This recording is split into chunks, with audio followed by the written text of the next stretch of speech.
ఒక్కసారి కొమ్మూరి గోల్డ్ కి కాల్ చేయండి. తాకట్లో ఉన్న మీ బంగారాన్ని విడిపించి మార్కెట్ ప్రైస్ కి వాళ్ళు కొనుక్కుని మిగతా డబ్బులు మీకు ఇచ్చేస్తారు. హాయ్ హలో నమస్తే వెల్కమ్ టు మనం టీవీ. నేను మీ చార్మి. మనం టీవీ ఉన్నది మన కోసం.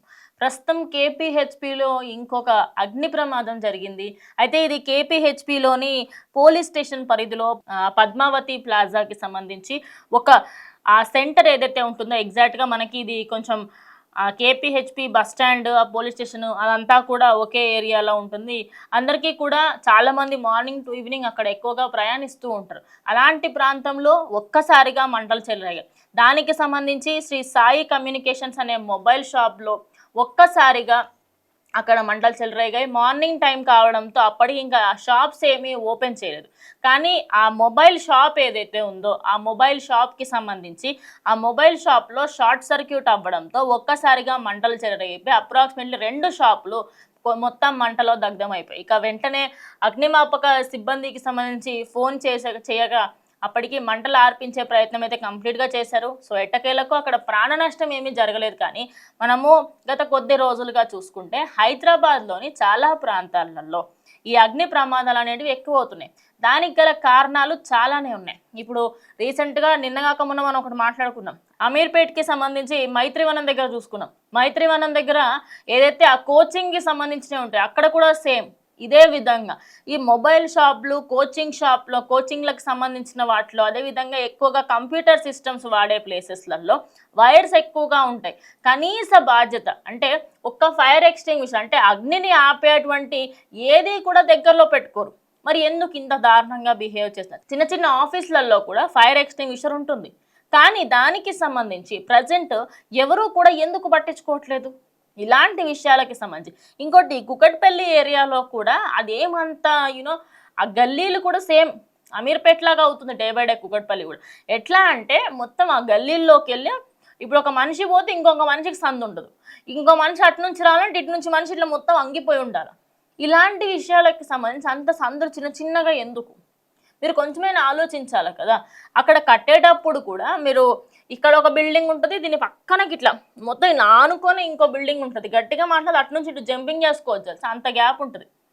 అసలు గ్యాపే ఉండదు ఎక్కువ తక్కువ మాట్లాడితే, అంత ఘోరంగా ఉంటుంది.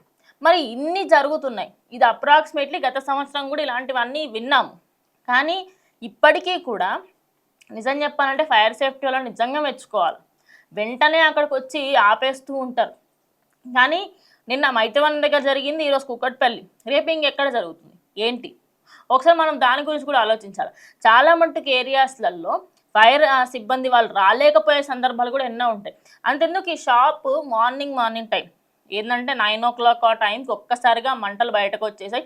ఇక ఈ మధ్య కాలంలో మంటలు ఎక్కడైతే ఈ షాప్స్ కానీ లేకపోతే ఎక్కడైతే వైరింగ్ సిస్టమ్ ఎక్కువగా ఉంటుందో అక్కడ జరగడం వల్ల ఏమవుతుందంటే ఒక ఫోన్ ఒక్కసారి పేలింది అనుకోండి, దాని పక్కన ఇంకోటి, ఆ మంట మొత్తం ముందుకి షాప్ మొత్తము అది ఇంకా పెద్ద బ్లాస్ట్ లాగా అవుతుంది అనమాట. అంటే చిన్నగా వచ్చి పోయే విధంగా ఉన్న బ్లాస్ట్లు కూడా పెద్దగా అవుతున్నాయి. అంతెందుకు నాంపల్లి చూడలేదా మనం? నాంపల్లిలో కూడా సేమ్. నాంపల్లిలో ఒక్కసారిగా ఆ చైర్లు, అదేవిధంగా అక్కడ 5 చనిపోయారు. నిన్న అమీర్పేట దగ్గర జరిగిన దాని దగ్గర ఎవరు చాలు, అదేవిధంగా ఈరోజు కూడా ఎవరు చాలు. కానీ మనం జాగ్రత్తగా ఉండాలి కదా. ఎలాంటి జాగ్రత్తలు లేకుండా ఎందుకు ఉంటున్నారు?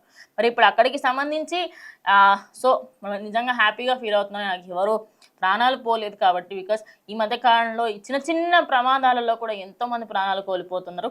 మరి కేపీహెచ్పిలో అయితే ప్రజెంట్ అక్కడ ఆ షాప్లను మొత్తం మూసివేశారు. ఈరోజు అక్కడ కొన్ని షాప్స్ దాని పక్కనున్న షాప్స్ని కూడా ఒక 2 రోజుల పాటు మూసివేస్తాము అంటూ కూడా చెప్తున్నారట. సో లెట్స్ సీ దానికి సంబంధించి ఫర్దర్గా అక్కడ ఉన్న వాళ్ళందరూ కూడా మాట్లాడారు. ఇక్కడ సడన్గా వచ్చాయి. సో అప్పటికప్పుడు ఫైర్ సేఫ్టీ వాళ్ళని పిలిచిన వెంటనే వాళ్ళు మంటలు ఆర్పేశారు. సో లోపల అప్రాక్సిమేట్లీ కొన్ని లక్షల విలువైన ఫోన్లు ఎన్నో ఉన్నాయంట. Vivo, iPhone and Oppo, Samsung, OnePlus ఇలాంటివి ఎన్నో ఫోన్స్ ఉన్నాయట. అన్ని ఫోన్స్ కూడా నాశనం అయిపోయాయి. సో ఆ వ్యక్తి ఎవరైతే ఉందో చాలా లాస్కి అయితే వెళ్ళిపోయాడని కూడా చాలామంది బాధపడుతున్నారు. సో కేపీహెచ్లో జరిగిన ఇన్సిడెంట్ గురించి మీరు ఏమనుకుంటారు? ఖచ్చితంగా కమెంట్ చేయండి.